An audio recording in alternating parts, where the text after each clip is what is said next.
우리가 오늘 일어났던 이 본문에 일어났던 그 장소는 베데스다라고 하는 연못입니다.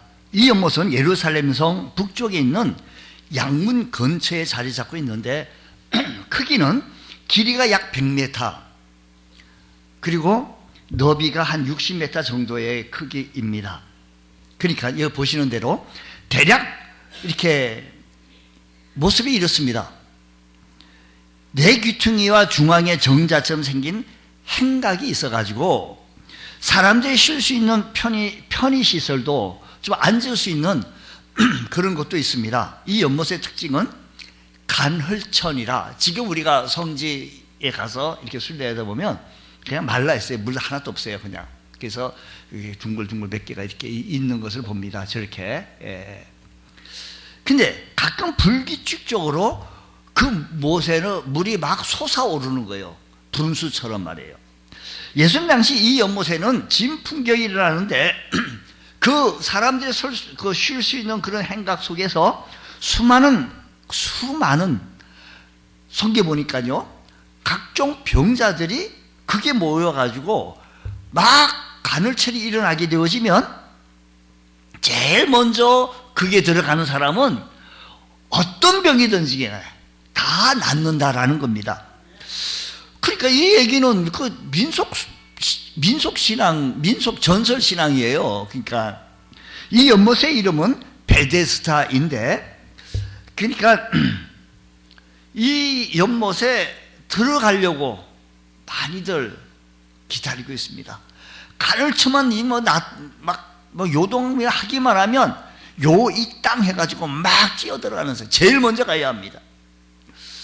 근데 그게 엉뚱하게 병자 한 사람이 있었는데 38년이라고 하는, 여기 38년이라고 하는 그 숫자가 좀 의미가 있습니다. 이스라엘 백성들이 40년 광야 생활하면서 38년 동안 참 고난의 시간을 보냈던 그 기간이 38입니다. 38년 동안 얼마나 힘든 세월을 버텼습니까? 힘든 세월을 지났겠습니까? 근데 거기에 들어가고 싶은데 몸이 불편해서 내가 들어가려고 하기 전에 먼저 다른 사람이 다 들어가는 거예요. 그래서 예수님께서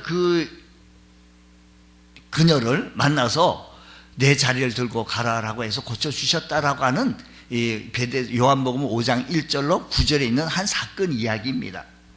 여기 베데스다라고 하는 이 말은 무슨 말인가 하니, 베라고 하는 말은 집이라는 말입니다. 그리고 헤스트라고 하는 이 말은 자비라는 말인데, 이 말이 합해가지고 베데스다, 다시 말하면 은혜의 집, 자비의 집이라는 얘기죠. 그러니까 베데스다라고 하는 것은 은혜의 집, 자비의 집이 되어집니다. 사실 근데 여기에 많은 병자들이 많이 성경에 보니까 수많은 사람들이 모였어요. 종류별로 많이 모였습니다.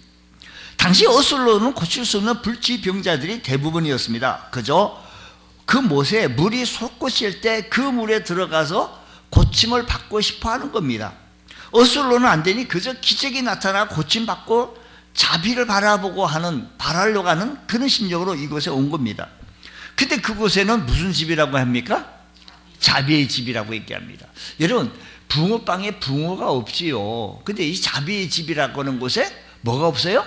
자비가 없어요. 자비가 하면 서로 양보하고 네가 들어가라 먼저 그랬어야 될 텐데, 그렇지 아니고 서로 들어가려고 그냥 네가 들어가지 못하게, 저 사람이 들어가지 말아야 내가 낫는 거예요. 그러니까 여기 자비가 없는 겁니다. 서로가 물이 솟구칠 때 먼저 못에 뛰어 들어가고자 치열하게 경쟁하고 있었습니다. 서로 배려하고 도와주기보다는 저 사람이 적대시하는 겁니다. 어떤 병자가 와가지고 있으면 저 사람이 막 달리기를 잘하나 그것부터 관찰하는 거겠죠. 마치 이곳은 전쟁터와 같이 방불합니다. 서로 경쟁입니다. 이름은 자비의 집이지만 실상은 자비가 없는 무자비의 집입니다.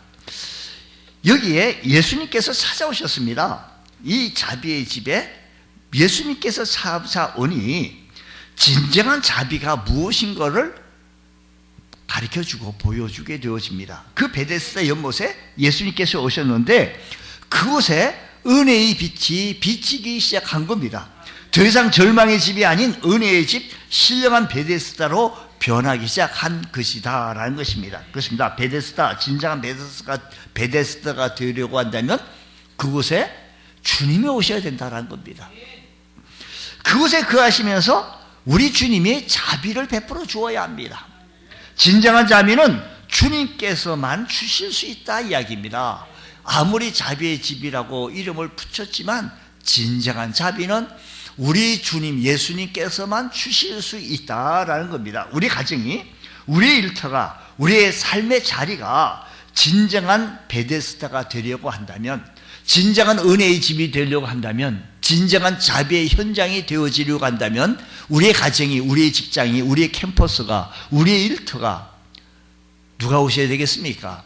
우리 주님이 임하셔야 되겠다라는 것입니다. 그러면 이제 이 말씀 속에서 어떻게 주님께서 오셨는지 한번 찾아보도록 하겠습니다.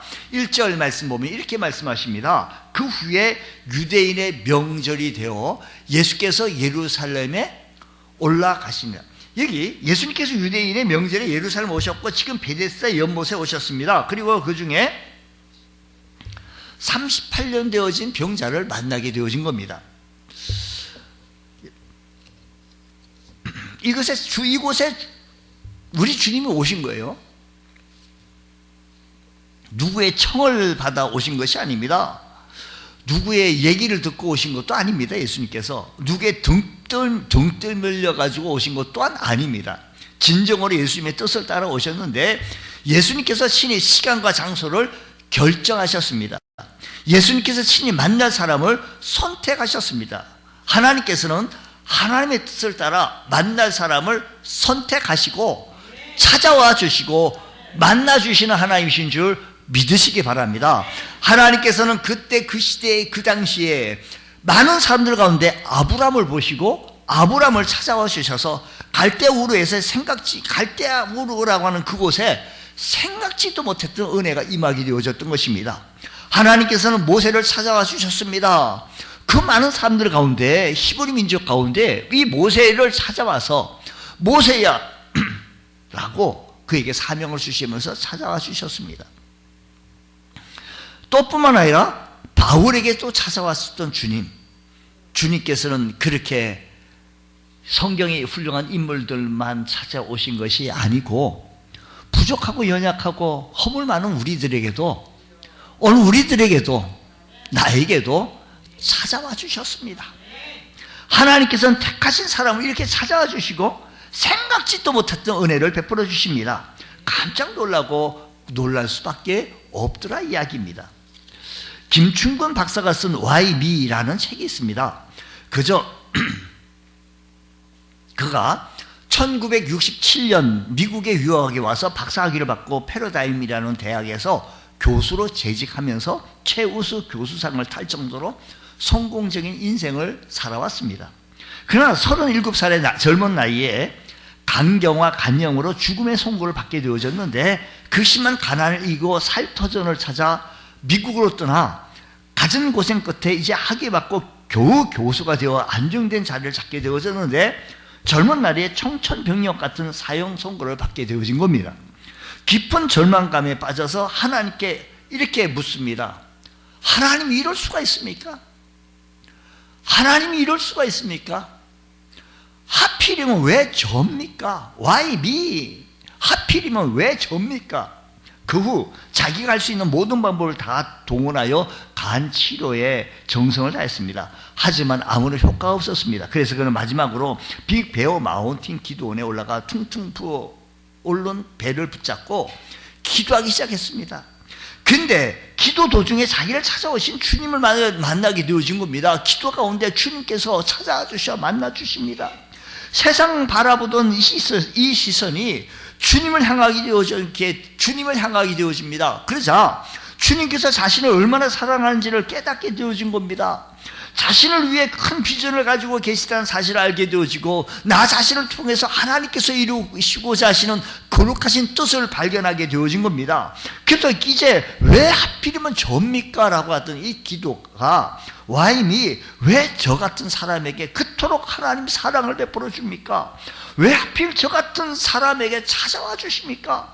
물론 병도 치료받고 그 후에 주를 위해 놀라운 사역들을 펼치게 되어졌던 모습을 봅니다. 그렇습니다. 주님 찾아오시는 은혜를 잊게 되어지면 우리는 감격하게 되어지는데, 여기 한 연못가에, 베데스다 연못가에 자비의 집이라고 하지만 무자비의 집과 같은 그곳에 주님이 찾아와 주셔서 이런 간열철에 먼저 뛰어가고 싶지만 그럴 수가 없어서 허탈과 절망 속에 있던 그곳에 주님이 찾아왔던 것처럼, 와임이 왜 저 같은 사람에게 부족하고 연약하고 무능한 저를 이렇게 사랑하십니까? 왜 하필이면 저를 택하셔서 저에게 말씀 주시고 은혜 주시고 사명 주시는 겁니까? 저 돌판에서 양을 치고 있던 목동에게 하나님께서 찾아가 주셨습니다. 그 다윗이 말합니다. 사람이 무엇이기에 주께서 그를 생각하시며 인자가 무엇이기에 주께서 그를 돌보십니까? 주님의 찾아오시는 은혜를 입은 사람들은 다윗처럼 이렇게 노래를 할 수 있게 되어진 겁니다. 여러분, 오늘 이 아침 시간에도 우리 주님께서는 우리들을 찾아주시면서 말씀해 주십니다. 오늘 이 시대에 우리에게 들려지는 이 말씀을 바라보시면서 찾아오시는 그 주님을 만나시며 은혜의 감격 속에 살아갈 수 있는 귀한 은총의 은혜가 있기를 축복합니다. 두 번째는요, 자비가 필요한 사람입니다. 근데 자비의 집인데 무자비의 집이에요. 자비가 그곳에 하나도 없어요. 자, 3절 말씀 보겠습니다. 그 안에 베데스다 연못 아니겠죠. 어떤요? 많은 병자. 많은 병자. 성경은요, 필요 없는 단어나 필요 없는 단어 그 글자 한 획도 쓰여지진 않아요. 많은 병자, 맹인, 다리 저는 사람, 혈기 많은 사람들이 누워 물의 움직임을 기다리고 있는 거예요. 어떤 사람들이, 많은 사람들이. 베데스다 못에 있는 행각에 수많은 병자들과 아픈 사람들이 있습니다. 이들은 당시 의술로는 고칠 수가 없어서 허망한 미신이지만 그것이라도 의지하고 고쳐보려고 합니다. 이들은 지금 생계를 위해 일을 할 수 있는 상황이 아닙니다. 정상적인 가정생활도 할 수가 없습니다. 남들처럼 평범한 직업을 가지고 남들처럼 평범한 일상생활을 할 수가 없습니다. 질병은 다른 것들을 다 돌아볼 여유를 가질 수가 없습니다. 너무나 힘겨운 인생의 짐입니다. 여기에 이 짐들은요, 누가 대신 짊어줄 수도 없습니다. 옆에서 위로해주고 힘을 북들어 줄 수는 있지만 결국 사실은 오롯이 본인이 지고 가야 할 짐이라는 겁니다. 이 짐은요, 잠시라도 내려놓을 수 없다는 겁니다. 여러분, 일을 할 때는 휴일이 있고 휴식 시간이 있습니다. 잠시라도 아프지 않고 쉴 수 있는 것이 아닙니다. 일할 때는 휴일이 있고 휴식이 있지만 이건 아니에요. 우리의 짐들은요, 아픈 사람이요, 질병, 잠잘 때 아프지 않고 쉴 수 있는 것이 아니라는 겁니다. 잠잘 때도 어디에서 무엇을 할 때도 늘 지고 가야 하는 이 짐, 우리의 인생의 삶에 우리 모두예요. 여기에 베데스다 연못에 38년이라고 되어졌던 아픈 사람이 있었구나. 여기 이렇게 성경을 읽으면 안 돼요. 여기에 따지고 우리가 저마다 무거운 짐을 지고 있어요. 누구는 질병의 짐이 있고요, 누구는 생계의 짐이 있는 거예요. 살아야 되는데. 누구는 자녀의 양육의 짐이 있고, 누구는 부모 봉양의 짐을 있고, 또 누구는 사명의 짐이 있고, 또 누구는 죄의 짐이 있고, 우리들이 가지고 있는 모든 짐들이 오롯이 내가 지고 가야 할 이 짐이고 잠시도 내려놓을 수 없는 이런 짐들입니다. 누가 대신 져줄 수도 없습니다. 그래서 우리 주님께서 말씀하시기를 수고하고 묵은 짐진 자들아 다 내게로 오라. 내가 너희를 쉬게 하리라. 주님의 눈에 우리 모두가 저마다 무거운 짐을 지고 가는 사람들입니다. 여기 이 병자를 한번 보십시오. 어떻게 보면 이 짐 때문에 너무 힘들어합니다. 오늘 여러분, 우리 노래 가사 속에요, 우리 즐겨 부르는 우리 찬양 속에 매일 스치는 사람들 내게 무엇을 원하나 공허한 그 눈빛은 무엇으로 채우나 모두 자기 고통과 두려움 가득 감춰진 울음소리 주님 들으시네.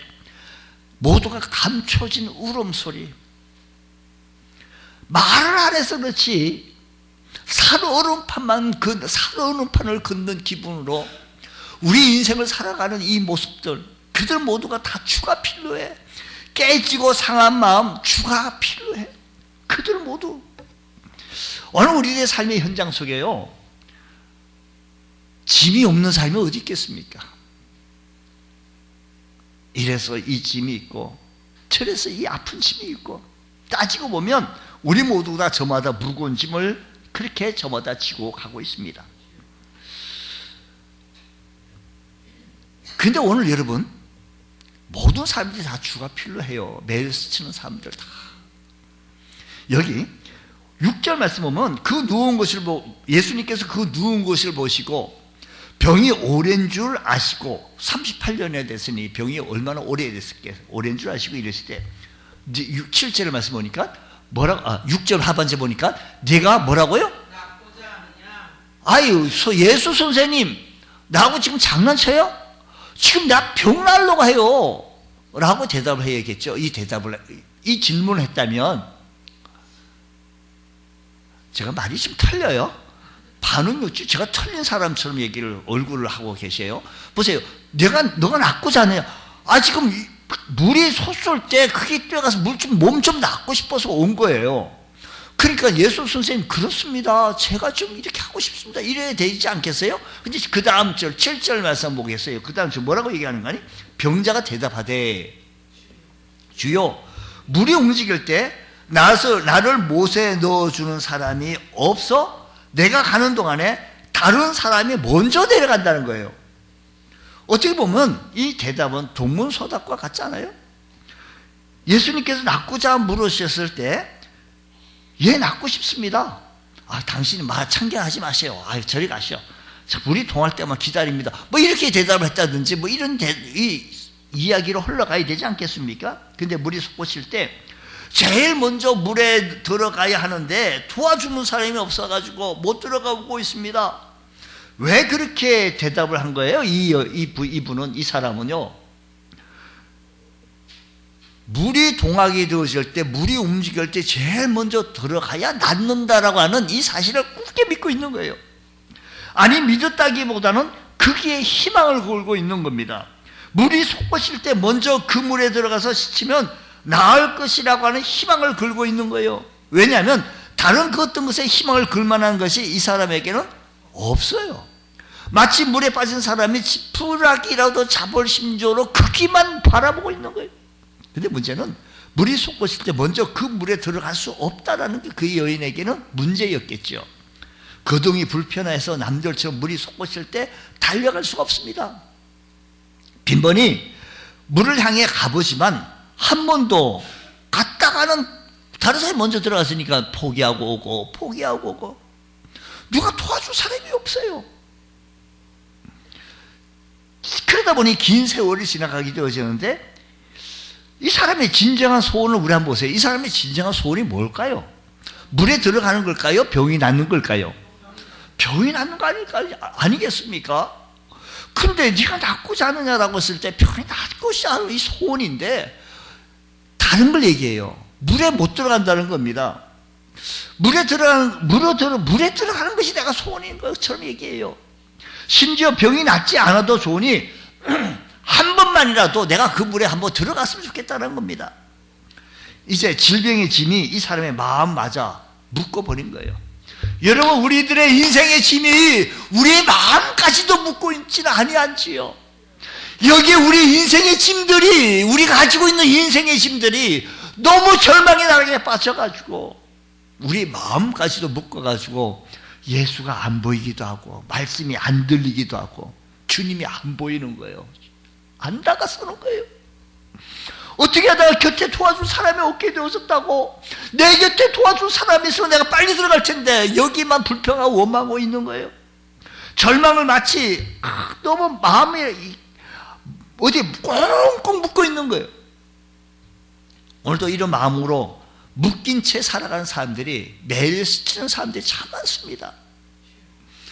오늘 우리들의 삶의 현장 속에 인생의 짐들이, 내 삶의 짐들이 많은 묶여가지고 있는데, 진정한 이 문제의 인생의 해답은 주가 필요한데, 주님, 내 인생에 주님이 오셔서 내 인생에 지름길을 되게 하시고 내 인생에 나침판이 되게 하여 주옵시고 내 인생의 목표물이 내 인생의 모든 길이 되게 하시게 하여 주셔서 알고 나아갈 수 있는 자가 되어 줄 수 있도록 은혜 가운데 붙잡아 주시옵소서.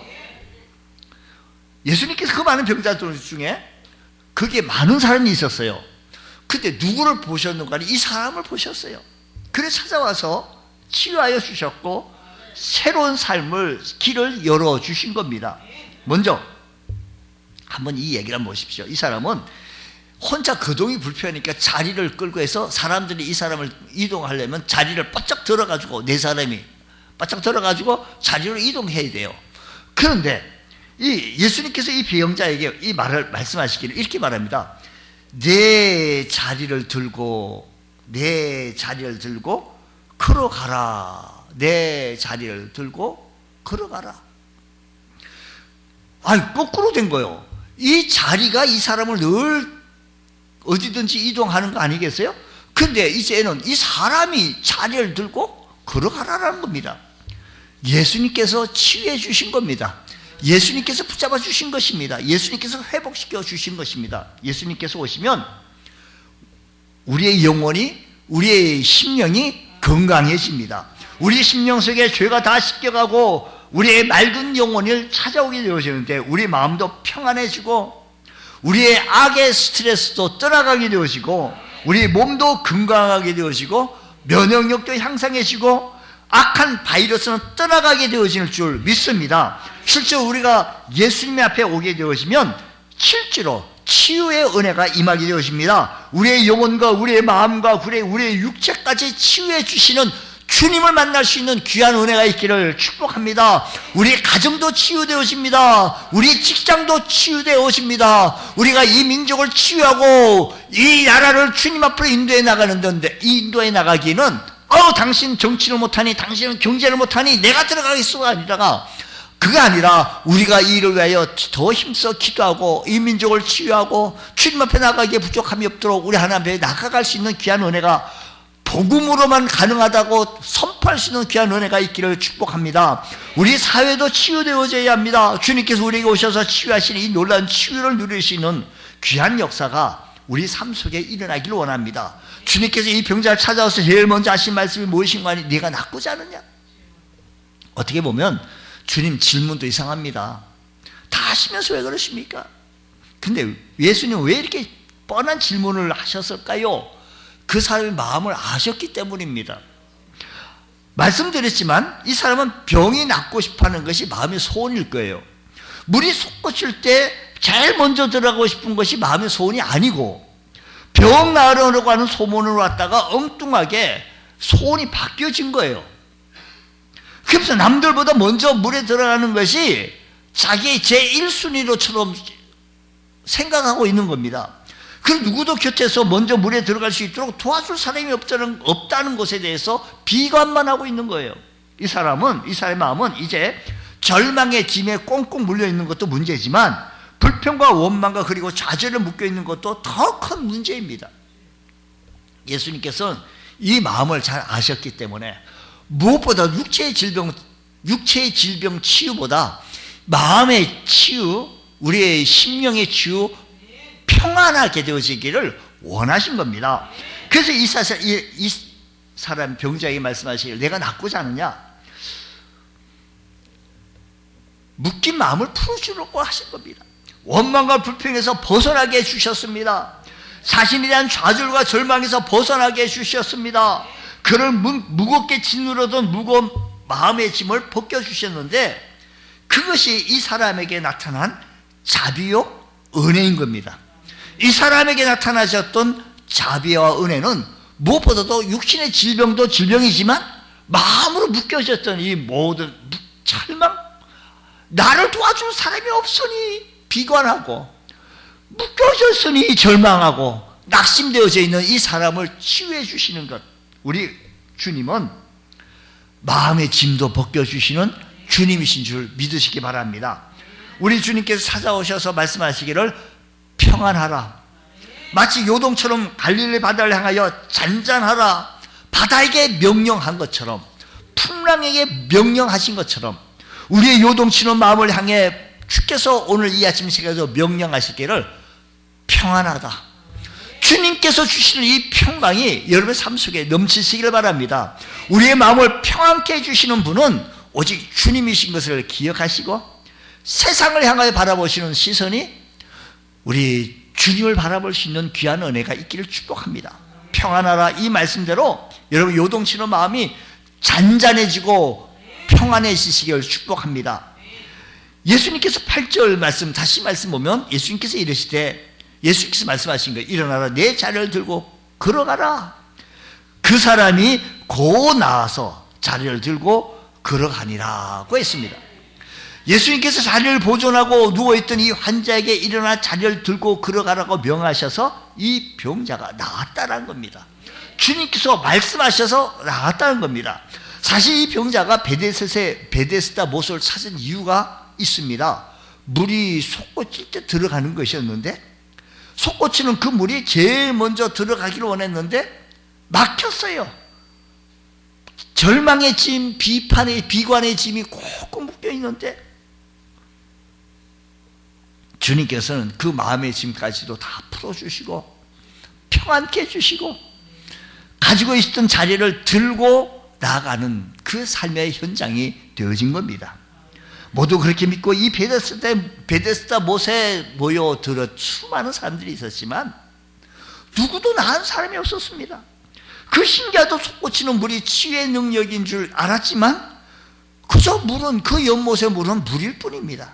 어떤 특별한 능력이 있었던 것은 또 아닙니다. 이 병자는 예수님께서 자기 병을 고쳐주시자 참된 믿음을 갖게 되어진 겁니다. 병을 고치는 것은 신기하게 솟구치는 물이 아니라 예수라는 겁니다. 그래서 인생의 문제를 해결해 주시는 분은 오직 예수라는 것을 발견하게 되어진 겁니다. 우리의 인생의 무거운 짐을 짊어지고 나가는 우리들에게 이 짐의 무거운 짐을 해결해 주실 수 있는 분도 예수라는 겁니다. 오직 예수라는 믿음을 가지시고 우리도 이런 믿음을 가지고 우리 주님 앞에 나가게 되었을 때 주님께서 우리의 문제를 해결해 주셔야 합니다. 우리의 인생의 문제를 해결해 주시는 분은 예수라는 사실을 고백하시기 바랍니다. 우리는 찬양은 잘합니다. 우리는 예수뿐이라고 노래는 잘합니다. 그러나 우리 삶의 현장 속에 노래는 노래고 찬양은 찬양이고 삶은 삶이라고 하지는 아니하는지요. 그 믿음으로 우리 주님 앞에 나왔다고 한다면 오직 예수만 자랑하실 수 있는 귀한 은혜가 있기를 원합니다. 주님께서 이렇게 고백합니다. 예수가 나다고 물이 고쳐주는 것이 아니라 제일 먼저 막 요동할 때 당신네들은 그 천사가 막 물을 요동시켜가지고 제일 먼저 들어간 사람이 낫는다고 그거 아니라고. 내가 예수가 곧 길이요 진리요 생명이라고 예수의 은혜가 있다고 그 예수의 구원의 길이 있다고 영생의 길이 있다고 주님께서 오늘 이 아침 시간에 말씀하오니 주여 그 예수를 붙잡게 해주옵소서.